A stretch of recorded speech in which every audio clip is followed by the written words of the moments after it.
నేను నీకు తోడైయున్నాను గనుక భయపడకము. ఆదికాండము 26వ అధ్యాయము 24వ వచనము. భయము చేత మానవుడు ప్రతిరోజు చనిపోతూ ఉన్నాడు. నేటి కాలంలో భయంకర పరిస్థితులు కలవు.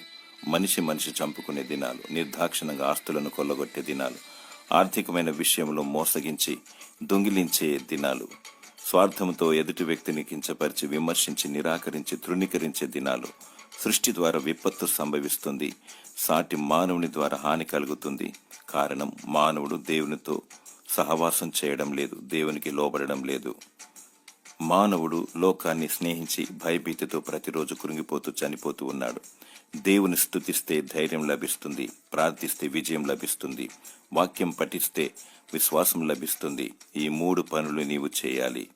దేవుడు నీకు తోడై ఉంటాడు. భయపడకుము. ఆయన శక్తిమంతుడు. ఆయన నిన్ను విడువడు. దేవుని స్తుతించు.